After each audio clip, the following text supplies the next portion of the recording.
அப்ப அந்த ராமரவிக்குமார் என்கிற அந்த முண்டக்கலப்பை கொண்டு போய் பெட்டிஷனை முதல்ல அந்த கோவில் நிர்வாகத்துக்கிட்ட, ஐயா இந்த கார்த்திகை தீபத்தன்னைக்கு அந்த மலை உச்சியில நீங்க தீபத்தை ஏத்தணும் அப்படின்னு சொன்னோடனே வாங்கி படிக்கிறாரு. ராஜா பட்டர் வாங்கி படிக்கிறாரு. டிக்கு டிக்கு டிக்கு டிக்கு டிக்கு. ஓகே, ஸ்பெல்லிங் மிஸ்டேக் கூட இல்லை, கரெக்டா 2 சொல்லினா 3 சொல்லலாம், கரெக்டா போட்டிருக்கான். 10க்கு 10 மார்க்குப்பா, உன்னுடைய கோரிக்கை ஏற்றுக்கொள்ளப்பட்டதுன்னு சொல்லிட்டாரு. இது எல்லாமே பொதுவெளியில வைரல் ஆயிட்டு இருக்கு. அப்ப அந்த கல் அளவைக்கல் என்பதை நாம மட்டும் சொல்லல, ஒன்றிய அரசும் அதை அளவைக்கல் தான் என்று அவங்களுடைய கெசட்ல இருக்கு. ஆர்டிஐ தகவல் கொடுத்துட்டாங்க. பார்ப்பனர்கள் நீதிபதிகளாகவும் ஆட்சியாளர்களாகவும் வாழும் நாடு, கடும் புலிகள் வாழும் காடு. இந்து மதத்துல ஒருத்தர் புனிதமான விஷயங்களை செஞ்சாதான் அடுத்த பிறவியில அவன் பார்ப்பானாக பிறப்பான். அவன் கடவுளுக்கு ஒப்பானவன் கூட கிடையாது, கடவுளை விட மேல். அந்த கடவுளையே கட்டுப்படுத்துறனாக்கா நான் கடவுளுக்கு மேலானவன். நீ கடவுளுக்கு தண்டனை கொடுப்பியா அவன் சட்டத்துல? கொடுக்க மாட்டேன். அப்ப கடவுளை விட மேலானவன் நான் பார்ப்பான், எனக்கு அப்புறம் நீ தண்டனை கொடுப்ப, தூக்கு தண்டனை என்று சொல்லி பிரிட்டிஷ்காரன் பயந்துட்டான். அவர் சொல்ற டேட்டா பிஜேபி வந்ததுக்கு அப்புறம் பாத்தீங்கன்னாக்கா 77% நீதிபதிகள் பார்ப்பனர் சமூகத்தை சார்ந்தவராக இருக்கிறார்கள். அப்ப பாக்கி 23% தான் பார்ப்பனர் அல்லாத பிசி, எம்பிசி, எஸ்சி, எஸ்டி, அப்புறம் கிறிஸ்தவர், முஸ்லீம், பெண்கள், இது எல்லாம் சேர்த்து 23% தான். அது எப்படிப்பா வெறும் 3% இருக்கக்கூடிய பாப்பான் 77% நீதிபதிகளா இருக்கிறாங்கக்கா, அவனுக்கு எப்படி அங்க நீதி கிடைக்கும்? நீ யோசிச்சு பாரு. நம்ம யார்கிட்டயாவது போய் தட்டை எழுந்திட்டு காசு கொடுங்கன்னு கேட்போமா? காசு கொடுங்கனாக்கா கடன் கேட்போம், கைமாத்தா கேட்போம், சும்மா பிச்சை கேட்போமா? யார்ட்டையாவது 2 ரூபா போடுங்க, 5 ரூபா போடுங்க, 10 ரூபா போடுங்க, தட்டு யாரு கேட்பா? தட்டை எடுத்துட்டு போய் இதே மாதிரி கோயிலுக்கு உள்ள போனீங்கன்னாக்கா அங்க ஒரு குரூப் இதே மாதிரி தட்டை வச்சுட்டு உட்காந்துருக்கும். எங்கே பிராமணன், ஆமா எங்கே பிராமணன் அப்படின்னு ஒரு தொடர், அதை ஊர் முழுக்க போஸ்ட் அடிச்சு ஓட்டினாங்க. அது சோவுடைய போட்டோவை போட்டு எங்கே பிராமணன் விளம்பரத்துக்காக, எங்கே பிராமணன் போஸ்ட். நம்மளுக்கு என்ன பண்ணானுங்க, அந்த தேவனான் கருவறைக்குள்ள இருந்த வீடியோ இருக்குல்ல, அந்த ஸ்கிரீன்ஷாட் எடுத்து அது நல்ல பெருசா போஸ்ட் ஓட்டி எங்கே பிராமணனுக்கு பக்கத்துல இங்கே பிராமணன் கொண்டு விட்டுட்டாங்க அப்படின்னு ஜி.ஆர். சுவாமிநாதன் அவர்கள் சொல்றாரு ஒரு RSS மேடையில. இங்க கோவில் யார்கிட்ட இருக்கு, யார்கிட்ட இருக்க கூடாதுன்னு முடிவு பண்ண நீங்க யாரு? அப்ப அதுக்குதான் கலைஞர் எழுதினாரு, கோவில் கூடாது என்பதற்காக அல்ல, கோயில் கொடியவர்களின் கூடாரம் ஆகிவிடக் கூடாது என்பதற்காகத்தான் நான் இந்த கலவரத்தை செஞ்சேன் அப்படின்னு சொல்லுவார் இல்லைங்களா. அதனால கடவுள் மறுப்பு பேசுறாங்கன்னா சீக்கிரமா போய் சேர்ந்துருவாங்க அப்படின்னு சொல்லுவாங்க. அதனாலதான் கடவுள் மறுப்பாளர்கள் ஒரு 80 வயசை தாண்டினால இறக்கும் பொழுது 82 வயசு இறந்து போனார்னு எல்லோரும் ஷேர் பண்ணுவோம். அதை ஃபேஸ்புக்கில், சோசியல் மீடியாவில் ஷேர் பண்ணுவோம். அது எதுக்காகனாக்கா, கடவுள் மறுப்பு பேசுகிறவன் கடவுள் உண்டு என்று சொன்ன ஜெயலலிதாவை விட அதிகமான வயசுல வாழ்ந்தவங்க நம்ம சொல்லணும் இல்லையா. ஆத்தூர் தங்கவேலு 104 வயசுங்க. கடவுள் இல்லை, கடவுள் இல்லை, கடவுளை கற்பித்தவன் முட்டாள், கடவுளை பரப்புபவன் அயோக்கியன், காட்டுமிராண்டி என்று சொன்ன ஒரு மூத்த திராவிட கழகத்தை சார்ந்த தொடர் 104 வயசு வரைக்கும் வந்து செத்து போயிருக்காரு. இப்ப இந்த ஜி.ஆர். சுவாமிநாதன் கொடுத்த தீர்ப்பு உங்க எல்லாருக்குமே தெரிஞ்சிருக்கும். ரொம்ப மோசமான ஒரு தீர்ப்பு அப்படின்னு சொல்லலாம். அந்த இதெல்லாம் நீங்கள் படிச்சிருப்பீங்க. சின்னதாக ஒரு நிமிஷத்துக்குள்ள ஷார்ட்டாக முடிச்சுட்டு நம்ம வேற விஷயத்துக்குள்ளே போயிடுவோம். அந்த திருப்பரங்குன்றம் மலையின் மீது இந்த பக்கம் தர்கா இருக்குது, அங்கே கோவில் இருக்குது, ரெண்டுத்துக்கும் வேற வேற வழிகள் இருக்குது. இதனுடைய அளவு இவ்வளவு, அதனுடைய அளவு நிலம் அளவு, மலையில் இவ்வளவு, கீழே இவ்வளவு, அந்த நெல்லித்தோப்பு வரைக்கும் எல்லாம் ப்ராப்பராக அளந்து தான் கல் போட்டு வச்சுருக்காங்க. இப்போ இதில் என்ன பிரச்சனைனாக்கா, பொதுமக்கள் பொதுவாக என்ன நினச்சிக்கிறாங்கனாக்கா, அவங்களுக்கு திரும்ப திரும்ப சொல்ல வேண்டியிருக்கு. சிலர் கொஞ்சம் குழம்பி போயிருக்காங்க. ஹிந்துக்களுக்கு அப்ப ஹிந்து கோவிலுக்கு முன்னாடி தீபம் ஏற்றுவதற்கு உரிமை இல்லையா? கொஞ்சம் சில பேர், இந்த தினமலர் வாசிக்கிற சில பேர்னு வச்சுங்க. எனக்கு அவன் தான் முதல் பக்கத்திலே எப்போவுமே, ஏன்னா நம்ம எப்போவுமே என்ன பண்ணுவோம்னா, வீட்டு டாய்லெட் வந்து ஒரு ஓரமா அல்லது எங்கேயாவது வைப்போம், வாசல்லே வைக்க மாட்டோம். வாசல் பூர்ண இடத்துல நம்ம வைக்க மாட்டோம்ல. வாசல்னாக்க வாசல் உள்ள வீட்டுக்கு உள்ள போற இடம், இல்லை ரைட்ல லெஃப்ட்ல எங்கேயாவது வச்சிருப்போம். ஆனால் நேராக வாசல்லையே வைக்க மாட்டோம். தினமலர் மட்டும்தான் முதல் பக்கத்திலேயே அந்த வேலையை பண்ணி வச்சிருப்பான். நம்ம காலை கடனை கழிப்போம் இல்லையா, அது அவனுடைய பேப்பர்ல முதல் பக்கத்திலே அதை பண்ணி வச்சிருப்பான். என்னன்னாக்கா, மலையின் குன்றின் மீது தீபம் ஏற்றுவதற்கு அனுமதி மறுப்பு அரசு அப்படின்னு ஒன்று எழுதுறான். இப்போ குன்றின் மீது ஏற்றுவதற்கு அனுமதியே இல்லையா அப்படின்னு ஒரு சில பேர் குழம்பி போயிருக்காங்க. குன்றின் மீது காலம் காலமாக வருடம் வருடமாக எல்லா கார்த்திகைக்கும் அல்லது மற்ற நாள்களில் என்றைக்கு ஏற்ற வேண்டுமோ என்ற தேதியில் எந்த நிமிடத்தில் ஏற்ற வேண்டுமோ அதை அங்கு உள்ள தேவஸ்தான போர்டு, அந்த கோவில் நிர்வாகம் தெரிவு செய்து காலகாலமாக ஏற்றுகிறது. அதை முடிவு செய்கிற முக்கியமான அங்கே உள்ள அந்த டேட் இதெல்லாம் குறித்து அதை என்னைக்கு ஏற்றணும் எப்போ ஏற்றணும்னு முடிவு செய்கிற நபர் வந்து ராஜா பட்டர் நினைக்கிற ஒரு பேர் இல்லைங்களா. ராஜா பட்டர் அவர் தான் அந்த மூத்த. ராஜா பட்டர் தானே கரிகாலன்? ராஜா பட்டர் தானே? ராஜா பட்டர் அவனா ஒரு பார்ப்பனர் சமூகத்தை சார்ந்தவர். அவர் வந்து 4 வேதங்களையும் புராண இதிகாசம் லொட்டு லொஸ்கு இந்த கண்ட கர்மாந்தத்தையும் ஃபுல்லா படிச்சு முடிச்சவர். அவர் சொன்னாக்கா மறுப்பே கிடையாது அப்படின்னு இந்த தீர்ப்பு கொடுத்தாரு பார்த்தீங்களா. நீதிமான் ஜி.ஆர்.எஸ்.எஸ் சாமிநாதன் அவர்கள். அவர் சொல்றாப்புல ஒரு வழக்கில், ராஜா பட்டர் என்ன சொல்றாரோ அதுக்கு மறுப்பு இல்லைங்கிறேன் அப்படின்னு சொல்லி அவர் என்ன சொல்றாரோ அது அப்படியே தீர்ப்பில் எழுதி கோட் பண்ணி ராஜா பட்டர் சொல்றதாங்க இந்த வழக்கை பொறுத்த வரைக்கும், அவர் சொன்னாக்கா அதுக்கு மீறவே முடியாது அப்படின்னு எழுதின அதே ஜிஆர் சுவாமிநாதன் இந்த வழக்கில் அதே ராஜா பட்டர் வர்றாரு. அதே ராஜா பட்டர் என்ன சொல்றாருனாக்கா, காலங்காலமாக தீபத்தூணில் ஏற்றப்படுகிறது. தீபத்தூண் என்பது உச்சி பிள்ளையார் கோவில் வாசலில் உள்ளதுதான் தீபத்தூண். இது தீபத்தூண் கிடையாது, அது அளவை கல், அங்கு ஏற்றப்படுவது கிடையாது. நீங்க இதையெல்லாம் மீறி அங்கதான் ஏத்துவன்னு தீர்ப்பு கொடுத்து அங்க ஏத்துனீங்கன்னாக்கா அது ஆகம விதிகளுக்கு அப்பாற்பட்டது. இதை கடவுள் ஏற்றுக்கொள்ள மாட்டார், முருகன் ஏற்றுக்கொள்ள மாட்டார் என்று ராஜா பட்டர் நீதிமன்றத்தில் போய் சொல்றாப்புல. அது மட்டும் அவர் சொல்லல, இந்த தீர்ப்பில் இந்த நீதிமன்றம் தன்னுடைய உரிமையை, தன்னுடைய பவரை மீறி இருக்கிறது. காலங்காலமாக ஏற்றக்கூடிய இடத்தை விட்டு வேறு இடத்தில் ஏற்ற வேண்டும் என்று தவறான ஒரு முன்னுதாரணத்தை கொடுக்கும் வகையிலான ஒரு தீர்ப்பை இந்த நீதிமன்றம் கொடுத்திருக்கிறது. இதை தேவஸ்தானம் ஏற்றுக்கொள்ளாது என்பதை அதே ராஜா பட்டர் நீதிமன்றத்தில் போய் சொல்றாப்புல. அவர் பார்ப்பனர் சமூகத்தை சார்ந்தவர், அவர் ஒரு சமூக நீதி போராளி கிடையாது, அவர் பெரியாரிஸ்டோ அம்பேத்கரிஸ்டோ கம்யூனிஸ்டே கிடையாது. சொல்ல போனோம்னாக்கா அந்த வர்ணாசிரமத்தை கடைபிடிக்கக்கூடிய ஒரு ஒரு முரட்டு பாப்பன்னு வச்சிருங்க, கிழட்டு பார்ப்பனர் முரட்டு பார்ப்பனர் வந்து அவர் நியாயத்தை சொல்லிட்டு போயிட்டாப்ல, இதுதான் அப்படி நடக்கணும்னு சொல்லிட்டு. அப்ப அதையும் மீறி இந்த திருப்பரங்குன்றத்தில் நடந்திருக்கு. இதுல இந்த ராம ரவிக்குமார்ங்கிற வழக்கு பெட்டிஷன் போடும்போது என்ன போட்டிருக்கான்னா, அந்த கல் தூண்ல அந்த அளவை கல்லுல தான் தீபத்தை ஏற்ற வேண்டும் என்பது கோரிக்கையே கிடையாது. இதுதான் நம்ம கவனிக்க வேண்டிய விஷயம். அவன் கொடுத்த பெட்டிஷன் என்னன்னா, மலை மீது உச்சி மலை மீது ஏற்ற வேண்டும் அப்படிங்கிறதா பெட்டிஷன்ல இருக்க தவிர, அந்த அளவை கல் குறிப்பிட்ட அந்த கல்லின் மீது ஏற்ற வேண்டும் என்பது பெட்டிஷனே கிடையாது. முதல்ல ராம ரவிக்குமார் எங்க கொண்டு போய் கொடுக்குறாங்கனாக்கா, நீதிமன்றத்தில் கொண்டு போய் பெட்டிஷனை கொடுக்கல. முதல்ல கோவில் தேவஸ்தானம் போர்டில் கொண்டு போய் அங்க உள்ள நிர்வாகத்தை கொண்டு போய் பெட்டிஷனை கொடுக்குறான். அதுதான் வழக்கமும் கூட. அப்ப அந்த ராம ரவிக்குமார் என்கிற அந்த முண்டக்கலப்பை கொண்டு போய் பெட்டிஷனை முதல்ல அந்த கோவில் நிர்வாகத்துக்கிட்ட, ஐயா இந்த கார்த்திகை தீபத்தன்னைக்கு அந்த மலை உச்சியில நீங்க தீபத்தை ஏற்றணும் அப்படின்னு சொன்னோடனே வாங்கி படிக்கிறாரு ராஜா பட்டர், வாங்கி படிக்கிறாரு. டிக்கு டிக்கு டிக்கு டிக்கு டிக்கு, ஓகே ஸ்பெல்லிங் மிஸ்டேக் கூட இல்லை, கரெக்டாக 2 சொல்லினா 3 சொல்லலாம் கரெக்டாக போட்டிருக்கான். 10க்கு 10 மார்க்குப்பா, உன்னுடைய கோரிக்கை ஏற்றுக்கொள்ளப்பட்டதுன்னு சொல்லிட்டாரு. கோரிக்கையை நீங்க மறுத்தாதானே நீதிமன்றத்துக்கு போகணும். ஐயா இந்த மாதிரி நான் போனேன், என் கோரிக்கையை மறுத்துட்டாங்க, அது எப்படிங்க, கார்த்திகை அன்னைக்கு வருஷம் தீபம் ஏற்றுறவங்க இந்த வருஷம் ஏற்ற முடியாதுன்னு என்கிட்ட மறுத்துட்டாங்க அப்படின்னு சொன்னாக்கா நீ கோர்ட்டுக்கு போகலாம். நீ போய் ஐயா மலை உச்சியில தீபத்தை ஏற்றணும்னு ஒரு கோரிக்கை கொடுக்குற, அந்த கோரிக்கை ஏற்றுக்கொள்ளப்பட்டது, நாங்கள் உங்களுடைய ஆசைப்படியே வழக்கம் போல வருடம் ஏற்றுக்கிற அதே இடத்தில் ஏற்றுவோம்னு சொல்லிட்டாப்புல. அப்ப இதுதான் ஏற்றுக்கொள்ளப்பட்டதுன்னு சொன்னதுக்கு அப்புறமும் எங்க போறாப்புலனாக்கா நம்ம ராம ரவிக்குமார், அதுக்கப்புறம் தான் ஜிஆர்எஸ்ட போறாரு. இப்ப ஜிஆர்எஸ்ட போக வேண்டிய அவசியமே இல்லையே, உன் கோரிக்கை ஏற்றுக்கொள்ளப்பட்டது, அப்புறம் எதுக்கு நீதிமன்றத்துக்கு போற? இதுலதான் ஒரு சின்ன சிக்கல் நடந்து போச்சு. இப்ப கல் தூண்ல ஏற்றணும், மசூதிக்கு பக்கத்துல உள்ள அந்த தீபத்தூண் என்று சொல்லப்படுகிற அந்த தூண்ல ஏற்றணும் அப்படிங்கிறத பெட்டிஷன்ல மறந்துட்டாங்க. அதை எழுதுறதுக்கு மறந்துட்டாப்ல. அப்பதான் ஜிஆர் சுவாமிநாதன் வாங்கி படிச்சுட்டு, ஐயோ இது என்னடா நான் சொல்றபடி எழுதி கொண்டு வர மாட்டியா, என்ன ஒர்க்கரா இருக்க நீ, என்ன லேபர் நீ, ஒரு சர்சூத்திரனா ஒருத்தனை பிடிச்சிட்டு வாங்கினாக்க இவன் அதை விட ரொம்ப கேவலமான முட்டாப்பலா இருக்க, அவனை பிடிச்சி வந்துருங்க, இவன் ஆனாவுக்கு அடியெழுத்தே போட தெரியாத பல இருப்பான் போட்டிருக்கேன்டா. அந்த கல் தூண்ணு மென்ஷன் பண்ண சொன்னா இல்லையா, நான் அதான் நீ மென்ஷன் பண்ணவே இல்லை அப்படின்னு சொல்லிட்டு உடனடியாக என்ன பண்றாரு, வேறு சில நபர்கள் மூலமாக அந்த பெட்டிஷன் மறுபடியும் உடனடியாக டிராஃப்ட் பண்ணி வேறு சில நபர்கள் மூலமாக அந்த கல்தூணை மென்ஷன் பண்ணி வருது. ஆனா ராம ரவிக்குமார் கொடுத்த அந்த பெட்டிஷன் தான் ஹியரிங்க்கு போகுது.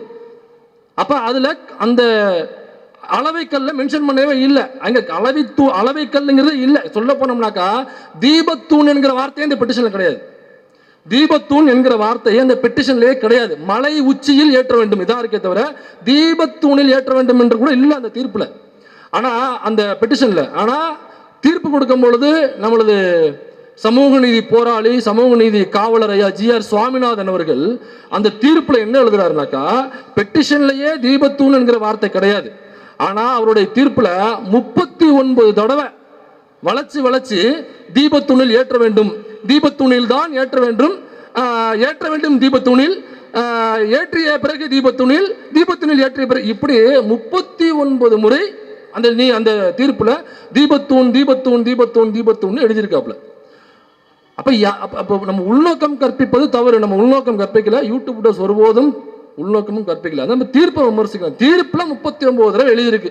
பெட்டிஷன்லயே கேட்காத பொழுது எப்படி தீர்ப்புல வரும்? எப்படி தீர்ப்புல வரும்? அது எப்படி வந்துச்சு? இப்ப நம்ம மேல இருக்கிறது அளவைக்கல் தான் அப்படின்னு ஏகப்பட்ட ஆதாரங்களை போட்டாச்சு. வந்த பேப்பர்ல வந்தது, அதை செய்த ஆய்வுகள் குறித்த புத்தகத்துல என்ன எழுதியிருக்கு, இதெல்லாம் ஏற்கனவே நிறைய ஆதாரங்களை பொதுவெளியில போட்டாச்சு. சரி, இதெல்லாம் யாரோ ஒருத்தவங்க ஆய்வு பண்ணது, இது இந்த ஸ்டேட் கவர்மெண்ட் கீழே வரும், அல்லது அந்த பேப்பரை திருத்தியவர் ஒரு திராவிட ஆதரவாளர், இப்படிலாம் கூட உருட்டுவாங்க. இதற்கு இன்னொரு 100% நம்பக்கூடிய ஆதாரமாக ஒன்றிய அரசு கிட்ட ஆர்டிஐ தகவல் போட்டு அந்த கல் அளவைக்கல் தான் என்று அதே பிஜேபி கவர்மெண்ட் ஒன்றிய அரசு ஆர்டிஐ ரிப்ளை நம்ம கொடுத்துருக்கு. இப்போ இது எல்லாமே பொதுவெளியில் வைரல் ஆயிட்டு இருக்கு. அப்ப அந்த கல் அளவைக்கல் என்பதை நாம மட்டும் சொல்லல, ஒன்றிய அரசும் அதை அளவைக்கல் தான் என்று அவங்களுடைய கெசட்ல இருக்கு, ஆர்டிஐ தகவல் கொடுத்துட்டாங்க. அப்ப இப்ப என்ன சொல்ல வராங்கனாக்கா, ஆரம்பத்தில் ஜி.ஆர். சுவாமிநாதன் என்ன சொன்னாரு? இல்ல, அது தீபத்தூண், அந்த தீபத்தூணில் தான் ஏற்ற வேண்டும் என்று சொன்ன ஜி.ஆர். சுவாமிநாதன் இப்ப 2-3 நாளைக்கு அவர்கள் சார்பாக ஆஜரான வக்கீல் குமரகுரு என்பவர் என்ன சொல்லியிருக்காருனாக்கா, அது தீபத்தூண் இல்லைன்னு வச்சுக்கோங்க, என்னப்ப நாங்க ஆதாரம் தர முடியாதுங்க, அது தீபத்தூண் நாங்க நம்புறோம், அதனால எங்களுடைய கோரிக்கையின்படி அங்குதான் ஏத்தணும், அதனால நாங்கள் இதற்கு ஆதாரம் தர வேண்டிய அவசியம் இல்லை, அது தீபத்தூண் இல்லைன்னே வச்சுக்கோங்க, இல்லைன்னா போயிட்டு போட்டோம், ஆனால் அது தீபத்தூண் என்று நாங்கள் நம்புகிறோம், அதனால இதற்கான ஆதாரத்தை அரசு தான் கொடுக்க வேண்டும்ங்கிறான்.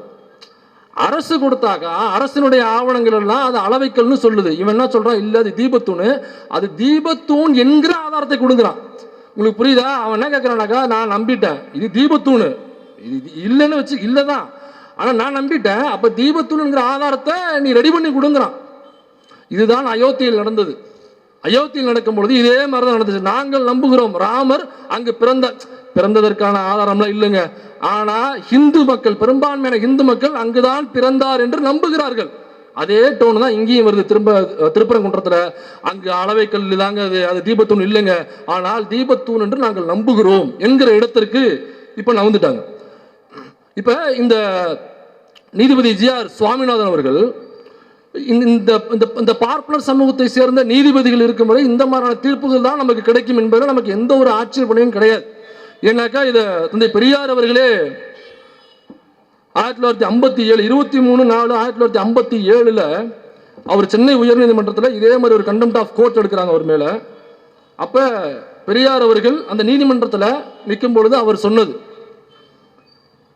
நம் ஜட்ஜுகளுடைய தீர்ப்புகளை சட்டமுறையில் நான் எவ்விதமான தவறும் கூறவில்லை, அவர்களுடைய உள்ளெண்ண விஷயங்களில் இந்த வழக்கு, அதாவது கலெக்டர் உத்தரவை ரத்து செய்திருப்பதை சட்டப்படி என்று நீதி செலுத்தியிருக்கிற விஷயத்தில் அவர்களுக்கு எந்த விதமான உள் எண்ணங்களை கற்பிக்கவும் இல்லை, சட்ட நீதி பரிபாலனம் கெடும்படியான அளவில் நான் அவர்கள் மீது ஒரு விதமான குற்றத்தையும் எடுத்துக்காட்டவில்லை, என்னுடைய குறிப்பெல்லாம் பொதுவான பார்ப்பன ஜட்ஜுகள் யாராக இருந்தாலும் அவர்களுடைய நடத்தையில் சட்டத்தை பொறுத்து எப்படி நடந்து கொண்டாலும் தமிழனுக்கு தன்னாலான கேடு செய்து அழுத்தவோ அடிக்கவோ செய்ய வேண்டியது அவர்கள் ஜாதி மத கடமை என்பதும், இதில் யாரும் எந்த பார்ப்பனரும் மறந்தும் தவறியும் நடக்க மாட்டார்கள் என்பதும், இந்த நிலை ஏற்படாமல் பார்த்து கொள்ள வேண்டியது மற்றவர் கடமை என்பதும் தான். இந்த ஜட்ஜுகள் மீதும் சட்ட ரீதியில் நான் குறை சொல்லவில்லை என்பதோடு சட்ட ரீதியில் தகுதியற்றவர்கள் என்றும் நான் சொல்ல வரவில்லை. நான் சொல்வதெல்லாம் எங்களை கீழ் சாதி என்றும், நாங்கள் மேலே வருவது தங்களுக்கு ஆபத்து என்றும், தங்கள் மதத்திற்கு கேடு என்றும், தங்களை மேல் ஜாதி என்றும், இந்த ஜாதி பிரிவுகள் இப்படியே இருக்க வேண்டும் என்றும் கருதி கொண்டிருக்கிற மனுதர்ம இந்து பார்ப்பனர்கள் ஜட்ஜுகளாகவும் வேறு எந்த உத்தியோகஸ்தர்களாகவும் எங்கள் நாட்டில் எங்களுக்கு வேண்டாம். வேறு நாட்டில் அவர்களுக்கு எவ்வளவு உயர் பதவி வேண்டுமானாலும் கொடுங்கள், அவற்றில் நாங்கள் குறுக்கிடவில்லை. அவர்கள் நீதிபதிகளாய் இருப்பதில் எங்களுக்கு நம்பிக்கை இல்லை. இந்த கருத்தை வெளியிடும் வகையில்தான் பிரஸ்தாப வழக்கு பேச்சில் நான் பேசியிருக்கிறேன். பார்ப்பான் நீதிபதியாய் ஆட்சியாளராய் இருக்கும் நாடு கடும்புழி வாழும் காடே ஆகும். ஆதலால் நாங்கள் புலி வேட்டை ஆடுகிறோம். புலி மேலே பாய்ந்ததில் ஒருவர் இருவர் அடிபட வேண்டியதுதான் என்கிற அவருடைய ஃபேமஸான அந்த கோட் நிறைய பேர் பேசும்போது கூட சொல்லியிருப்பாங்க. பார்ப்பனர்கள் நீதிபதிகளாகவும் ஆட்சியாளர்களாகவும் வாழும் நாடு, கடும் புலிகள் வாழும் காடு என்பதை பெரியார் சொன்னதாக நிறைய இடங்களில் கோட் பண்ணுவாங்க. இது 1957 23/4 இந்த தேர்தல் நடக்குது சென்னை நீதிமன்றத்தில். இந்த கண்டெம்ட் ஆஃப் கோர்ட் எதற்காக எடுக்கப்பட்டது அப்படிங்கிறத பார்த்தோம்னா, திருச்சியில் உள்ள ஒரு கலெக்டர், அவரு ஒரு ஓபிசி சமூகத்தை சார்ந்தவர், பிற்படுத்தப்பட்ட சமூகத்தை சார்ந்தவர். ஸோ அவருடைய பேர் வந்து மலையப்பன், மன்னிக்கணும், ஏஎஸ் மலையப்பன். அவர் பிற்படுத்தப்பட்ட சமூகத்திலேருந்து ஒரு கலெக்டராக வர்றாரு. ஸோ அந்த கலெக்டரை பற்றி ஒரு வழக்கு போகுது. அப்போ நீதிபதிகள் பார்ப்பனர்கள், உங்களுக்கே தெரியும், அந்த பார்ப்பனர் சமூகத்தை சேர்ந்த நீதிபதிகள் அந்த வழக்கை ஒற்றி அவங்க கமெண்ட் பண்ணலாம், தீர்ப்பு செய்யலாம். ஆனால் அந்த மலையப்பன் என்கிற நபர் பார்ப்பனர் அல்லாத சமூகத்திலிருந்து ஒருத்தவன் படித்து ஐஏஎஸ் ஆகிட்டான், கலெக்டர் ஆகிட்டான், இந்த மாவட்டத்துக்கே நீதிபதியாகும், மாவட்டத்துக்கே தலைமை பொறுப்பும், மாவட்டத்துக்கு சொல்ல போனால் முதலமைச்சர் அவங்க தான் ஐஏஎஸ். ஸோ அந்த பொறுப்புக்கு எப்படி ஒரு சூத்திரம் போனா என்கிற தொனியில் அந்த மலையப்பன் என்கிற அந்த ஐஏஎஸ் கலெக்டரை தீர்ப்பு கொடுக்கும் பொழுது கிண்டல் கேலி செய்து, தன்னுடைய அதிகார வரம்புக்கு அப்பாற்பட்டு அவரை கிண்டல் கேலி செய்து தீர்ப்பு கொடுக்குறாங்க. இதை கேட்ட நம்ம தந்தை பெரியார் அவர்கள் உடனடியாக ஒரு கூட்டத்தை போடுறாரு, ஒரு பெருங்கூட்டத்தை திரட்டுறாரு. அதில் 50,000 நபர்கள் அதில் ஒன்று கூடுறாங்க. அதில் பேசின பேச்சு தான் கண்டெம்ட் ஆஃப் கோர்ட்டாக மாறுது. ஸோ இதில் ரொம்ப தெளிவாக சொல்றாப்புல, பார்ப்பனர்கள் ஜட்ஜுகளாக இருக்கும் பொழுது அவர்கள் பூணூல் அணிந்து கொண்டு அந்த இடத்துல உட்கார்ந்துருக்காங்க, நீதிபதியாக உட்கார்ந்துருக்காங்கனாக்கா, பூணூல் அழிந்த ஒரு நபர் தன்னை பார்ப்பான், இந்து மதத்தினுடைய உயர்ந்த சாதி நான் என்று மனதில் ஏற்றுக்கொண்டு அந்த இடத்துல உட்கார்ந்துருக்கான். அப்ப அவன் உட்கார்ந்துருக்கும் பொழுது ஒரு வழக்க, ஒரு சூத்திரம் கொண்டு வர்றான். பார்ப்பனர் அல்லாத ஒரு பிசி, எம்பிசி, எஸ்சி, எஸ்டி அல்லது ஒரு முஸ்லீம் கிறிஸ்டின் ஒரு வழக்கை கொண்டு வர்றான். அந்த வழக்கில் இன்னொரு ஒரு பார்ப்பனர் சம்பந்தப்பட்டிருக்காருனாக்கா, அவன் அந்த வழக்கை அந்த ஜட்ஜி எந்த அளவில் அதை தீர்ப்பு சொல்லுவார், எந்த அளவில் அதை வழக்காடுதலை அவர் ஏற்றுக்கொள்வார். ஏன்னாக்கா பார்ப்பனர் என்பவர் பூணூல் போட்டுக்கிட்டாலே நான் இந்து மதத்தினுடைய உயர் சாதி. அப்ப பார்ப்பான் எந்த தவறு வேணாலும் செய்யலாம், அவனுக்கு எந்த தண்டனையும் கிடையாது, கொலை செய்தால் கூட அவனுக்கு தண்டனை கிடையாது என்று மனு தர்மம் சொல்லுகிறது. அந்த மனு தர்மத்தை, வர்ணாசிரமத்தை ஏற்றுக்கொண்டால்தான் அவன் பூணூல் போட்டுப்பான். அப்ப பூணூல் போட்டு தான் ஒரு பார்ப்பான், இந்து மதத்தை சார்ந்த பார்ப்பான் என்று நம்பிக்கொண்டு அந்த நம்பிக்கையின் அடிப்படையில் நீ சீட்ல உட்கார்ந்துருக்கனா, நீ எப்படி எனக்கு சரியான தீர்ப்பு தருவ? நீ கான்ஸ்டிடியூஷனை ஏத்துக்கிட்டு வந்து உட்கார்ந்து இருந்தனாக்கா கான்ஸ்டிடியூஷன் படி எனக்கு தீர்ப்பு கொடுப்ப. நீ பூணூல் போட்டுக்கிட்டு வந்து உட்காந்துருக்கனாக்கா, நீ இந்துவாக உணர்ற, பாப்பானாக உணர்றனாக்கா, உங்ககிட்ட எனக்கு எப்படி தீர்ப்பு கிடைக்கும் என்கிற ஐயத்தை ஏற்படுத்துகிறார். 1795 இது ஏன் சொல்றேன்னாக்கா, 1795 வங்காள ஒழுங்குமுறை சட்டம்னு ஒன்று வருது பிரிட்டிஷ்காரன் பீரியட்ல. அப்ப பிரிட்டிஷ்காரங்கிட்ட அங்க உள்ள உத்தரப்பிரதேசத்தில் உள்ள பனாரஸ் பாப்பாலாம் போய் அவன்கிட்ட கேட்கிறான், பிரிட்டிஷ்காரங்கிட்ட, இந்த வங்க ஒழுங்குமுறை சட்டம்னு கொண்டு வந்திருக்கீங்க, அதுல வந்து இன்னென்ன தவறுகளுக்கு இன்னென்ன தண்டனை எழுதியிருக்கீங்க, அதில் தூக்கு தண்டனைன்னு ஒன்று இருக்கு, அதில் இப்படி கொடுமையான தவறுகள் செய்தால் அவர்களுக்கு தூக்கு தண்டனை அப்படின்னு எழுதியிருக்கீங்க. ஆனால் அதில் நீங்கள் பாருங்க, எல்லா மதத்தை சார்ந்தவர்களும் எல்லா ஜாதியை சார்ந்தவர்களுக்கும் இந்த தீர்ப்பு செல்லும் எழுதியிருக்கீங்க, அதை நீங்கள் மாற்ற வேண்டும் என்று சொல்றான். என்னப்பா மாற்றணும்? நான் கரெக்டாக எழுதியிருக்கேன். அப்போ இந்து மதம்னாக்கா எல்லாம் ஒன்று தானே, மற்ற அதாவது எல்லா மதத்துக்கும் எல்லா சாதிக்கும் பொருந்தும்னாக்கா சரியானப்பா எழுதியிருக்கேன். இப்போ இந்து மதத்தில் எல்லாருக்கும் பொருந்தும், மற்ற மதங்களுக்கு இது பொருந்தும், இதில் என்ன மாற்றணும்னு சொல்றீங்க அப்படின்னு கேட்குறான் பிரிட்டிஷ்காரன். அதுக்கு இந்த பனாரஸ் பாப்பானுங்க சொல்றானுங்க, இல்லை இதில் நீங்கள் பார்ப்பனர்கள் தவிர என்ற ஒரு வார்த்தையை சேர்க்க வேண்டும்னு சொல்றான்.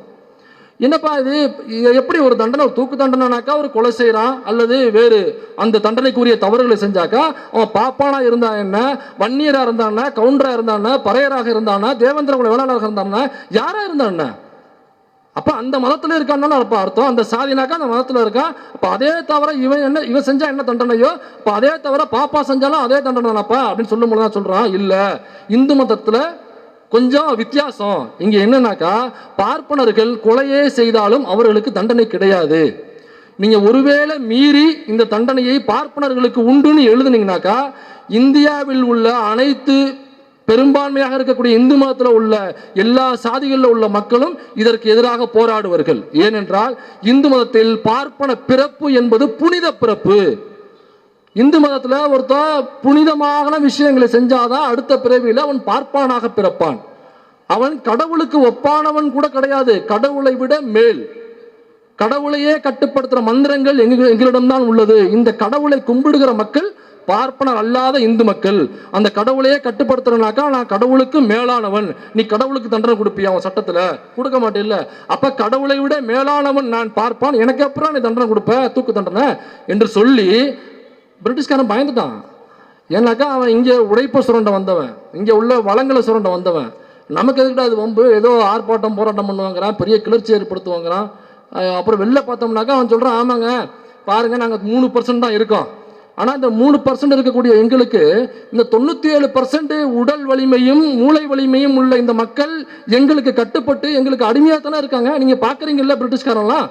அப்போ நான் என்ன சொன்னாலும் அவன் செய்வான். அதனால தூக்கு தண்டனை பார்ப்பனர்களுக்கு மட்டும் அல்ல, விதிவிலக்கு என்று போடணும்னு சொல்லி 1795 கொண்டு வந்த சட்டத்தில் அந்த தூக்கு தண்டனை என்பது பார்ப்பனர்களுக்கு மட்டும் கிடையாது என்று மாத்திட்டானுங்க. இது 1795 நடந்தது. அப்போ பார்ப்பனர்களுக்கு என்று ஒரு தனி சட்டம் எப்ப பிரிட்டிஷ்காரன் இல்லையே. அப்ப இன்னைக்கு தான் நம்ம என்ன நினைச்சிட்டு இருக்கோம்னாக்கா, ஏதோ பார்ப்பனர்களுக்கு மட்டும்தான் தனியாக அவங்களால மட்டும்தான் நீதிபதியாக முடியுது, அவங்களுக்கு மட்டும்தான் மற்ற விஷயங்கள் வந்து பாதுகாப்பு கிடைக்குதுனாக்கா, அப்பத்திலேருந்து இன்னைய வரைக்கும் அதே லெவலில் தான் இருக்கு. நீங்க உயர் நீதிமன்றங்களில் உச்ச நீதிமன்றங்களில் நீதிபதிகளாக இருக்கிறாங்க இல்லைங்களா, அவங்களுடைய டேட்டாவை எடுத்து பாருங்க. இப்ப சமீபத்தில் டிஆர் பாலு அவர்கள் எம்பி, திமுகவை சேர்ந்த எம்பி டிஆர் பாலு அவர்கள் நாடாளுமன்றத்தில் இதை கொஸ்டின் பண்ணியிருக்காரு.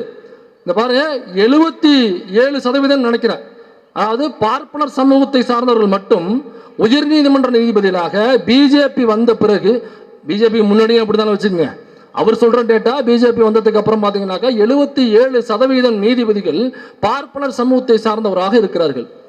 அப்ப பாக்கி 23% தான் பார்ப்பனர் அல்லாத பிசி, எம்பிசி, எஸ்சி, எஸ்டி, அப்புறம் கிறிஸ்தவர், முஸ்லீமு, பெண்கள், இது எல்லாம் சேர்த்து 23% தான். அது எப்படிப்பா வெறும் 3% இருக்கக்கூடிய பாப்பான் 77% நீதிபதிகளாக இருக்கிறாங்கனாக்கா அவனுக்கு எப்படி அங்கே நீதி கிடைக்கும்? இப்போ பயம் வருமா வராதா? இப்போ பெரியார் என்ன சொல்றாருனாக்கா, பாப்பான் ஸ்கூலு, காலேஜு, அரசு அலுவலகங்கள் எல்லா இடத்துலையும் ஏன் மக்கள் உட்கார வேண்டிய உரிமைகளை தட்டி பறித்து உள்ள உட்காந்தான். நான் இதை சுயமரியாதை இயக்கமாக கொண்டு வந்து ஆர்ப்பாட்டம் போராட்டம்னு பண்ணி இந்த பார்ப்பான் தான் நம்முடைய உரிமையை பறிக்கிறான்னு சொல்லி ஒவ்வொரு விஷயமா என் மக்களுக்கு புரிய வச்சு என் மக்களை ஸ்கூலுக்குள்ளே கொண்டு போனேன். அப்போ அங்கே உள்ள பாப்பாலாம் ஸ்கூல்லேருந்து காலேஜுக்கு விடணும். அப்போ திரும்ப காலேஜில் எனக்கான உரிமையை வாங்கினேன், என் மக்களை காலேஜில் கொண்டு போய் உட்கார வச்சேன். இப்போ பாப்பான் காலேஜ்லேருந்து அரசு அலுவலகத்தில் கொண்டு போய் ஒளிஞ்சுக்கிட்டான். அப்போ என் மக்களை படிக்க வச்சு வேலை வாய்ப்புகளில் ரிசர்வேஷன் வாங்கி தந்து நான் அலுவலகங்களுக்குள்ளே கொண்டு போனேன். அலுவலகத்துக்குள்ள நம்ம ஆளுகள்லாம் போனவனையே அங்கேருந்து ஓடின அந்த விஷ பாம்பு என்கிற ஜந்து பாப்பா எங்க போய் ஓடி ஒளிஞ்சானாக்கா, கடைசியாக தன்னுடைய புகலிடமாக அவன் ஓடி ஒளிந்தது கோவில் கருவறை. அப்ப கோவில் கருவறைக்குள்ள பார்ப்பனர் அல்லாதவர்கள் வரக்கூடாதுங்கிற சட்டம் ஏற்கனவே இருக்கு. அப்ப நாம கருவறைக்குள்ள போயிட்டோம்னாக்கா இந்த கிழவனால உள்ள வர முடியாது, இந்த கிழவனுடைய ஆட்களால உள்ள வர முடியாது, நம்ம சேஃபா லேண்ட் ஆகிக்கலாம் அப்படின்னு உள்ள போயிட்டான். ஏன் கருவறைக்குள்ள போனானாக்கா, இப்ப கருவறையை விட்டு வெளில வந்தானாக்கா உழைக்கணும்ல. இப்ப நாம கருவறைக்குள்ள போறது இல்லை, நமக்கு அனுமதி இல்லாம இருக்கு. இப்போ நாம் உழைச்சி தான் ஆகணும். அவனை மாதிரி சும்மா மணியாட்டிக்கிட்டு தட்டையண்டிக்கிட்டு அப்படியாப்பட்ட ஒரு ஒரு ஒரு பிச்சைக்காரத்தனமான ஒரு வாழ்க்கையை, சுயமரியாதை இல்லாத வாழ்க்கை நம்மளால வாழ முடியாதுல்ல. நீங்கள் யோசிச்சு பாருங்க, நம்ம யார்கிட்டையாவது போய் தட்டை ஏந்திட்டு காசு கொடுங்கன்னு கேட்போமா? காசு கொடுங்கனாக்கா கடன் கேட்போம், கைமாத்தா கேட்போம். சும்மா பிச்சையாக கேட்போமா யார்கிட்டையாவது? ஒரு 2 ரூபா போடுங்க, 5 ரூபா போடுங்க, 10 ரூபா போடுங்க. தட்டு யாரு கேட்பா? தட்டை எடுத்துட்டு போய் எங்கேயாவது சிக்னல்ல அல்லது பொது வெளியில பஸ் ஸ்டாண்ட்ல நிற்கும் போது பிச்சைக்காரர்கள் கேட்பாங்க, தட்டை வச்சுக்கிட்டு, ஐயா ஏதாவது தர்மம் பண்ணுங்கய்யா, ஐயா 2 ரூபா இருந்தா போடுங்கய்யா, 5 ரூபா இருந்தா போடுங்கய்யா, 10 ரூபா இருந்தா போடுங்கய்யா அப்படின்னு பிச்சைக்காரர்கள் கேட்பார்கள், யாசகம் கேட்பார்கள். இது கோயிலுக்கு வெளியில இல்லையா? கோயிலுக்கு போனோம்னாக்கா கோயிலுக்கு வெளியில தட்டை வச்சுக்கிட்டு பிச்சைக்காரங்க உட்காந்துருப்பாங்க. இதே மாதிரி கோயிலுக்கு உள்ள போனீங்கன்னாக்கா அங்க ஒரு குரூப் இதே மாதிரி தட்டை வச்சுட்டு உட்காந்துருக்கும். நான் சொல்றது கோயிலுக்கு வெளியில உள்ளவங்க தான் பிச்சைக்காரங்கன்னு சொன்னேன். கோயிலுக்கு உள்ளேயும் அதே மாதிரி தட்டை வச்சுட்டு உட்காந்துட்டு இருப்பானுங்க. அப்ப கோயில் கருவறையை விட்டு வெளியே வந்தால் நீ உழைச்சி வாழணும். உழைச்சாக்க என்ன பண்ணும்? வேர்க்கும். வேர்க்கிறது பார்ப்பனனுக்கு ஒத்துக்குமா? வேர்வைனால அவனுக்கு ஒத்து வராது. அதனாலதான் என்ன பண்ணாக்கா சேஃப்டியா கருவறைக்குள்ள போய் உட்காந்துக்கிட்டான். அதனாலதான் பெரியார் என்று அறிவித்தார் கருவறை கிளர்ச்சி என்கிற போராட்டத்தை அறிவித்தார். அது கருவறை நுழைவல்ல, கருவறை கிளர்ச்சி போராட்டத்தை அறிவித்தார். அது அனைத்து சாதியும் அர்ச்சகராகலாம் அப்படிங்கிறது கிடையாது. அது கருவறை கிளர்ச்சினாக்கா அது நீ அர்ச்சனை படிச்சிருக்கலாம், நீ உனக்கு சமஸ்கிருதம் தெரிஞ்சிருக்கலாம், தெரியாம இருக்கலாம், நீ பறையரா இருக்கலாம், நீ கல்லரா இருக்கலாம், வன்னீரா இருக்கலாம், கவுண்டரா இருக்கலாம், நீ யாரா வேணா இருக்கலாம், உனக்கு கடவுள் நம்பிக்கை இருக்கலாம், இல்லாம இருக்கலாம், எல்லாம் கருவறைக்குள்ள போறோம் வா அப்படிங்கிறதா கருவறை கிளர்ச்சி போராட்டம். இப்போ கருவறை கிளர்ச்சி நீ நீ நான் உன்னை ஊர் முள்ள உன்னை விரட்டி என்னோட உரிமையை வாங்கினதுக்கு அப்புறம் கடைசியாக நீ போய் ஓடி ஒளிஞ்சேன்னா கருவறை. இப்போ நான் அங்கேயும் வர்றவா, இப்போ நான் உள்ளே வந்துட்டேனாக்கா நீ வெளியில் வரணும்ல. ஏன்னாக்கா இவனுங்க கருவறைக்குள்ளே போய் இவங்க என்ன பண்ணுறாங்கன்னு நமக்கு தெரியாது இல்லையா. இப்போ சிசிடிவி வந்ததுனால நம்ம தேவநாதன் மாதிரியான நபர்களுடைய விஷயம்லாம் என்ன அப்படிங்கிறது நமக்கு தெரிய வந்துச்சு இல்லையா. ஏன்னா அப்போ தான் இந்த என்ன ஹிந்து யாரா இல்லை ஒரு ஷோ வந்து ஒரு தொடர் ஒன்று எழுதியிருந்தார். பார்ப்பான் எங்கே என்ன தொடருது, எங்கே பிராமணன். ஆமாம், எங்கே பிராமணன் அப்படின்னு ஒரு தொடர். அதை ஊர் முழுக்க போஸ்ட் அடித்து ஓட்டினாங்க. அது ஷோவுடைய ஃபோட்டோவை போட்டு எங்கே பிராமணன் விளம்பரத்துக்காக எங்கே பிராமணன் போஸ்ட்டு. நம்மளுக்கு என்ன பண்ணானுங்க, அந்த தேவநாதன் கருவறைக்குள்ள இருந்த வீடியோ இருக்குல்ல, அந்த ஸ்க்ரீன்ஷாட் எடுத்து அது நல்ல பெருசாக போஸ்ட் ஓட்டி எங்கே பிராமணனுக்கு பக்கத்தில் இங்கே பிராமணன் கொண்டு ஓட்டிட்டாங்க. ஏன்னா முன்னாடி சிசிடிவி இல்லை, அதனால அவன் உள்ளுக்குள்ள என்ன பண்ணான்னு நமக்கு தெரியல. இன்னைக்கு சிசிடிவி வந்துருச்சு. அவன் கருவறைக்குள்ள என்ன பண்ணுறான் தேவநாதன், நம்ம கேட்டி ராகவன் பூஜரம்குள்ள என்ன பண்ணுறான், இப்படி பல விஷயங்கள் வருது இல்லை. இதே மாதிரி சமீபத்தில் எந்த ஊர்னு மறந்துட்டேன், அதில் பார்ப்பானுங்க அங்கே போகிற பக்தர்கள் என்ன பண்ணுறாங்க, ஒரு லேடி அவங்க பக்தியோடு போகிறாங்க. அந்த கோவிலில் ஒரு சின்ன ஒரு ஹோல் மாதிரி இருக்குது, அங்கே போய் ஃபேஸை வைங்க, வச்சுக்கினாக்கா உங்களுக்கு புண்ணியம் கிடைக்கும் அப்படின்னு சொல்கிறான். அவங்க ஃபேஸை கொண்டு போய் வைக்கிறாங்க. அந்த பக்கத்துலேருந்து துண்ணூரை வச்சு உஃப்னு ஊதி விடுறானுங்க. அந்த அம்மா மூஞ்சில் அடிக்குது, அப்படியே அந்த துண்ணூறு அடித்து அந்த அம்மா கண்ணு ஃபுல்லாக துண்ணூறு ஆயிடுச்சு. அவனுக்கு சிரிச்சுக்கிட்டே அந்த அம்மாவை கலாய்ச்சிட்டு ஓடுறானுங்க. அந்த வீடியோலாம் நீங்கள் பார்த்துருப்பீங்கன்னு நினைக்கிறேன். அதே கும்பல் என்ன பண்ணுச்சுனாக்கா நல்லா சரக்கு போட்டு டான்ஸ் ஆனானுங்க. அதே ஐயருங்க சரக்கு போட்டு டான்ஸ் ஆனானுங்க. திரும்ப அந்த வீடியோ வைரல் ஆகி நம்மெல்லாம் பேசினதுக்கு அப்புறம் மன்னிப்பு வீடியோலாம் போட்டாங்க. அப்போ இதெல்லாம் சிசிடிவி வந்ததுக்கு அப்புறம் இவனுங்க கருவறைக்குள்ள என்ன பண்ணுறானுங்கனாக்கா, இவனுங்க தேவநாதன் செஞ்ச வேலை மாதிரியான அந்த கருவறை ஐயா சொன்னது வந்து கருவறை கிளர்ச்சி. அவர் கருவறை உணர்ச்சி போராட்டத்தை உள்ள பண்ணாரு. கேட்டி ராகவன் புஜுக் பண்ணாரு பூஜை ரூமுக்குள்ள. இன்னொருத்தவன் வரப்போற பெண்களை ஈவிட்டிசிங் பண்றது, இந்த மாதிரியான வேலைகளை பண்ற. இதை யோசிச்சு பாருங்க, கடவுள் இல்லை என்று சொல்லுகிற யாராவது இந்த வேலையை பண்ணியிருக்காங்களா? நான் கடவுள் இல்லைன்னு நிரூபிக்கிறேன், நான் இப்படியாப்பட்ட விஷயங்களை செய்கிறேன், கடவுள் என்னை தண்டிக்காது பாருங்க அப்படின்னு இப்படி ஏதாவது காலித்தனமான வேலைகளை நம்ம என்னைக்காவது பண்ணியிருக்கோமா? இந்த வேலைகளை செய்கிறது யாரு? பாப்பான் கோவில் கருவறைக்குள்ள இந்த மாதிரியான வேலைகளை தான் செஞ்சுக்கிட்டு தான். அதனாலதான் பெரியார் வந்து அன்னையிலேருந்து கருவறை கிளர்ச்சி போராட்டம் என்பதை அறிவிச்சார். எனக்கா இந்த கோவில் என்பது ஒரு ஆன்மீகத்துக்கான பக்திக்கான இடமா இருக்கலாம், ஆனால் அரசியலுக்கான இடமாக ஒருபோதும் அது இருக்கக்கூடாது. ஆனால் ஜிஆர் சுவாமிநாதன் என்ன தெரியுமா சொல்றாப்புல, அவர் எல்லா ஆர்எஸ்எஸ் மீட்டிங்கும் சீமான் மாதிரி போய் அட்டன் பண்ணிடுறாப்புல. எல்லா ஆர்எஸ்எஸ் மீட்டிங்குமே அட்டன் பண்ணிடுறாப்புல. ஆர்எஸ்எஸ்னுடைய அட்வொகேட் விங்க ஒரு மீட்டிங் போடுறாங்கனாக்கா அந்த மீட்டிங்கில் போய் அட்டன் பண்ணி பேசிடுறது. இதே மாதிரி ஆர்எஸ்எஸ்னுடைய அனைத்து மீட்டிங்லையும் போய் பேசிடுறது. ஹெச் ராஜா ஒரு மீட்டிங்கில் மேடையில் உட்காந்துருக்கான், அவனோட ஒரு மேடையை ஷேர் பண்ணுறாரு. ஹெச் ராஜா என்ன சொன்னார்னாக்கா, ஹைகோர்ட் ஆகுது டேஷ் ஆகுதுன்னு சொன்னார். அப்படி நீதிமன்றத்தை மதிக்காத ஹெச் ராஜாவின் பக்கம் அதே உயர்நீதிமன்றத்தில் நீதிபதியாக இருக்கக்கூடிய ஜிஆர் சுவாமிநாதன் அவர் கூட பக்கத்தில் உட்காந்து குசலம் விசாரிச்சுட்டு இருக்காப்புல. அப்ப ஹெச் ராஜா நீதிமன்றத்தை மதிக்க மாட்டார் என்பதை அன்னைக்கே சொல்லிட்டாப்புல. அப்ப நீங்க நீதிமன்றத்தை மதிச்சு கான்ஸ்டியூஷனை மதிச்சு நீதிபதியாக பொறுப்பெடுத்திருக்கீங்க. நீதிமன்றத்தையும் கான்ஸ்டியூஷனையும் மதிக்காத ஒருத்தவங்க உனக்கு என்னப்பா மேடையில வேலை? நீ எப்படிப்பா அந்த மேடையை பகிர முடியும்? அப்ப இப்படியா இருக்கும் பொழுது நம்முடைய மக்களுக்கு நீதிமன்றங்கள் மீது எப்படி நம்பிக்கை வரும்? அதே ஆர்எஸ்எஸ் மீட்டிங்ல ஜிஆர் சுவாமிநாதன் சொல்றாரு, அதாவது கோயில் என்பது அரசாங்கத்தினுடைய கட்டுப்பாட்டில் இருக்கக்கூடாது, தெரியுமா இல்லையோ? அரசாங்க கட்டுப்பாடு இருக்கக்கூடாது, அது மற்றவர்களுடைய கட்டுப்பாடுலாம் இருக்கணும். ஆனால் நான் இப்போ நீதிபதியாக இருக்கிறதுனால நான் இதுக்கு மேலே பேச முடியாது. நீங்கள் உங்களுக்கு புரிஞ்சிருக்கும்னு நினைக்கிறேன். நான் நீதி வழங்கும் பொழுது கோர்ட்டுக்கு போகும் பொழுது நான் சட்டப்படி தான் நான் வந்து தீர்ப்பு தருவேன்.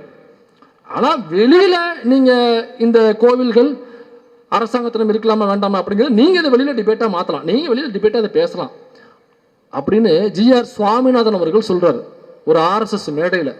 இந்த கோவில் யார்கிட்ட இருக்கு யார்கிட்ட இருக்கக்கூடாதுன்னு முடிவு பண்ண நீங்க யாரு? அப்ப அதுக்கு தான் கலைஞர் எழுதினாரு, கோவில் கூடாது என்பதற்காக அல்ல, கோயில் கொடியவர்களின் கூடாரம் ஆகிவிடக் கூடாது என்பதற்காகத்தான் நான் இந்த கலவரத்தை செஞ்சேன் அப்படின்னு சொல்லுவார் இல்லைங்களா? அதே மாதிரி தான் இந்த வழக்க திருப்பரங்குன்ற வழக்கத்துல ஏன் அரசாங்கமும் இன்றைக்கு பெரியார் அமைப்புகளும் இன்னைக்கு அம்பேத்கரிய கம்யூனிஸ்ட் அமைப்புகளும் முன்னாடி நின்று இந்த கலவரத்தை தடுக்கிறோம்னாக்கா கோயில் கூடாது என்பதற்காக அல்ல, கோயில் கொடியவர்களின் கூடாரம் ஆகிவிடக் கூடாது என்பதற்காக. இப்போ ஜிஆர் சுவாமிநாதன் நேரடியாக ஒரு ஆர்எஸ்எஸ் கேம்பெயினில் போய் உட்காந்து பேசினார்னா, இப்போ நான் ஒரு வழக்கு போடுறேன், என் மீது ஒரு வழக்கு போடுறாங்க, அது நீதிமன்றத்துக்கு போகுதுன்னு வைங்க. இப்போ நான் கடவுள் நம்பிக்கை இல்லாதவன். ஆனால் ஜிஆர் சுவாமிநாதன் அவர் ஒரு ஸ்மார்த்த பார்ப்பனர். இப்போ நீ யோசிச்சு பாருங்க, இந்த நீதிபதிகள் என்னைக்காவது நீதிமன்றத்தில் நான் என்ன ஜாதின்னு சொல்லிட்டு தீர்ப்பு எழுதுவாங்களா? அப்படி எழுதுனாக்கா அந்த வழக்கில் சம்மந்தப்பட்ட 2 பேருக்கு அந்த நீதிபதியின் மீது எப்படி நம்பிக்கை வரும்? சம்பந்தப்பட்டதில் ஒருத்தர் பார்ப்பனராகவும் ஒருத்தர் பார்ப்பனர் அல்லாதராகவும் இருக்கும் பட்சத்தில் ஜிஆர் சுவாமிநாதன் உட்காந்துருக்காருன்னா, ஐயோ இவர் ஸ்மார்த்த பார்ப்பனர்னு சொன்னாரு, இவர் ஆர்எஸ்எஸ் மீட்டிங்கில் போய் உட்காந்தாரு, இவர் இந்த மாதிரிலாம் வெளியில் பேசினாரு, இப்போ இந்த வழக்கு இவர்கிட்ட வந்திருக்கு, ஐயோ என்கிற பயம் வருமா வராதா? இப்போ நீதிமன்றத்தின் மீது மக்களுக்கு இந்த பயம் வந்தால் எப்படி நீதிமன்றத்தை நோக்கி போவாங்க? கட்ட பஞ்சாயத்துகள் ஒழிக்கப்பட்டு காவல்துறையை நோக்கி நீங்கள் கம்ப்ளைண்ட் பண்ணணும், காவல்துறை நீதிமன்றத்துக்கு அனுப்பும். இந்த ப்ராசஸ் எல்லாம் வந்துச்சு, அதனால தானே இங்கே கட்ட பஞ்சாயத்துகள் ஒழிக்கப்பட்டுச்சு. இப்போ அங்கே அதாவது கட்ட பஞ்சாயத்தை வெளியில் ஒழிச்சிட்டு நீதிமன்றத்தில் ஒரு கட்ட பஞ்சாயத்து நடக்குது. பெட்டிஷனர் என்ன போடலையோ அதை கல் தூண் தீபத்தூண் என்று சொல்லுகிற ஒரு கட்ட பஞ்சாயத்து நீ நடந்துகிட்டு இருக்கு. அப்ப இப்படி சொல்லும் பொழுது மக்களுக்கு நீதிமன்றத்தின் மீது நீதிபதிகளின் மீது நம்பிக்கை போகுது. அப்படி போகும் பட்சத்தில் மக்கள் என்ன பண்ணுவாங்க? எப்படி வருவாங்க? உங்களை தேடி எப்படி வருவாங்க? ஒரு பார்ப்பனர் நீதிபதியாக இருக்கும் பொழுது ஒரு இஸ்லாமியர் வழக்கு அங்கே போதுனாக்கா ஒரு இஸ்லாமியருக்கு எப்படி இருக்கும்? ஏன்னா தீர்ப்பு வழங்கும் பொழுது இதே ஜிஆர் சுவாமிநாதன் கிறிஸ்தவர்களை கிண்டல் பண்ணுகிற வார்த்தையை கோட் பண்றாரு. கிறிஸ்தவர்களை கிண்டல் பண்ற வார்த்தையை கோட் பண்றாரு. ஒரு கிறிஸ்தவன் அவனுடைய வழக்கு ஜிஆர் சுவாமிநாதன் பெஞ்சுக்கு போதுனாக்கா அந்த கிறிஸ்தவனுக்கு என்ன நம்பிக்கை இருக்கும்? உள்நோக்கம் கற்பிக்கல, அது யூடியூப் போட்டோஸுக்கு ஒருபோதும் கிடையாதுன்னு வைங்க. ஆனா மக்களுக்கு அந்த அச்சம் இருக்குமா இருக்காதா? ஏன்னா இடையாற்றுமங்கலம் முத்துச்செழியன் அப்படிங்கிற ஒரு தோழர், ஒரு திராவிட கழகத்தை சார்ந்தவர். அவர் இந்திய எதிர்ப்பு போராட்டம் 1957 இந்திய எதிர்ப்பு போராட்டம், அதுல அவர் கைதாகிறார். கைதாகி சட்ட எரிப்பு போராட்டம் 1957 சட்ட எரிப்பு போராட்டம், அதுல கைதாகி திருச்சி நீதிமன்றத்தில் அவருக்கான தீர்ப்பு வழங்கப்படுது. தீர்ப்பு வழங்கும் பொழுது கிட்டத்தட்ட 1.25 வருடம் அவர் சிறைவாசம் இருந்தார், இடையாற்றுமங்கலம் முத்துச்செழியன் அவர்கள். அப்போ எனக்கு அப்போதைக்கு அந்த சட்ட எரிப்பு போராட்டம் செய்தால் என்ன தண்டனை கொடுப்பாங்கனாக்கா 3 மாதம் அல்லது 6 மாதம் அப்படிங்கிறதா எல்லோருக்கும் தண்டனையாக வழங்கப்பட்டது. ஆனால் திருச்சி நீதிமன்றத்தில் இடையாற்றுமங்கலம் முத்துச்செழியன் அவர்களுக்கு வழங்கப்பட்டது 1.25 வருடம் சிறை தண்டனை. அப்போ இடையாற்றுமங்கலம் முத்துச்செழியன் தோழர் என்ன சொல்றாருனாக்கா, நீதிபதியை பார்த்து அங்கேயே சொல்றாரு, அந்த கோர்ட்ல நின்றுகிட்டே நீதிபதியை பார்த்து சொல்றாரு, இதுக்கு 3 மாசம் 6 மாசம் தண்டனை தானே, நீ எப்பறம் எனக்கு இவ்வளோ நாள் தண்டனை கொடுத்த? ஏன்னாக்கா நீ பாப்பான், உன்னிடம் இருந்து எனக்கு ஒருபோதும் நீதி கிடைக்காதுங்கிறது எனக்கு தெரியும், நீ என்ன தண்டனை வேணாம் எழுது, அந்த தண்டனையை அனுபவிக்க நான் தயாராக இருக்கிறேன் என்று சொல்லி 1.25 வருடம் சிறை தண்டனை வாசித்தவர் தான் இடையாற்றுமங்கலம் முத்துச்செழியன் அவர்கள். அவர் 92 வயசு வரைக்கும் இறந்து 27/12/2024 தான் இறந்து போனார். இதை இறப்பை ஏன் சொல்றேன்னாக்கா, இந்த கடவுள் மறுப்பு பேசுறவங்க சீக்கிரமாவே செத்து போயிடுவாங்க. கடவுள் கண்ணை குத்திடுவாரு, மூக்கை நோண்டி விட்டுருவாரு சீமான் மாதிரி, அதனாக்கா கத்தியால குத்தி விட்டுருவாரு, ஆக்சிடென்ட் பண்ணிடுவாரு, அதனால கடவுள் மறுப்பு பேசுறாங்கன்னா சீக்கிரமா போய் சேர்ந்துருவாங்க அப்படின்னு சொல்லுவாங்க. அதனாலதான் கடவுள் மறுப்பாளர்கள் ஒரு 80 வயசை தாண்டினால இறக்கும் பொழுது 82 வயசு இறந்து போனார்னு எல்லோரும் ஷேர் பண்ணுவோம், அதை ஃபேஸ்புக்கில் சோசியல் மீடியாவில் ஷேர் பண்ணுவோம். அது எதுக்காகனாக்கா, கடவுள் மறுப்பு பேசுகிறவன் கடவுள் உண்டு என்று சொன்ன ஜெயலலிதாவை விட அதிகமான வயசுல வாழ்ந்தவங்க நம்ம சொல்லணும் இல்லையா? கடவுள் உண்டு என்று சொன்ன சங்கராச்சாரியாரோட வயதை விட அதிகமாக வாழ்ந்தவர்கள் என்று சொல்லணும் இல்லையா? அதனாலதான் பெரியார் எத்தனை வயசு வரைக்கும் வாழ்ந்தாரு, இடையாற்றுமங்கலம் முத்துச்செழியன் அவர்கள் எத்தனை வயசு வரைக்கும் வாழ்ந்தாரு. இப்ப 2 நாளைக்கு முன்னாடி கூட ஒரு திராவிட கழகத்தை சேர்ந்த ஒரு தோழர் 104 வயசு செத்து போயிருக்காரு. கடவுள் என்ன தோழர்? ஆத்தூர் தங்கவேலு 104 வயசுங்க. கடவுள் இல்லை, கடவுள் இல்லை, கடவுளை கற்பித்தவன் முட்டாள், கடவுளை பரப்புபவன் அயோக்கியன், காட்டுமிராண்டி என்று சொன்ன ஒரு மூத்த திராவிட கழகத்தை சார்ந்த தோழர் 104 வயசு வரைக்கும் செத்து போயிருக்காரு. அப்ப கடவுளுக்கு சக்தி இல்லைன்னு அர்த்தம்? உன இல்லைன்னு சொல்லி திட்டிட்டு இருக்கிறேன், 104 வயசு வரைக்கும் வாழ விடுறியே. அப்ப நான் என்ன சொல்றேன்னாங்க, கடவுள் நம்பிக்கை உள்ளவங்க கடவுள் இல்லைன்னு சொல்லி பாருங்க, நீங்க 104 வயசு வரைக்கும் வாழலாம். அதனாலதான் இங்க இந்த இடத்துல 92 வயசு வரைக்கும் அவர் வாழ்ந்தார் என்பதை நாம் மேற்கோள் காட்ட வேண்டியது இருக்குது. அதனால இந்த பார்ப்பனர்கள் எங்கெல்லாம் நீதிபதிகளாகவும் அல்லது இந்த அரசாங்கத்தை ஆளக்கூடிய இடத்திலும் இருக்கிறார்களோ, அங்கு பார்ப்பனர் அல்லாத நாம் எல்லோருக்கும் எந்த ஒரு தீர்ப்பும் நீதியும் கிடைக்காது என்பதை இதன் மூலம் நம்ம தெரிஞ்சுக்கலாம். இதுக்கு அடுத்தாப்புல கரிகாலன் உங்களுக்கு அந்த பெருமாள் கோவில் பற்றி இன்னமும் உத்தமபுரத்தில் நடந்த முக்கியமான விஷயங்களை நேரடியாக போய் ஆய்வு செஞ்சுட்டு வந்திருக்காரு.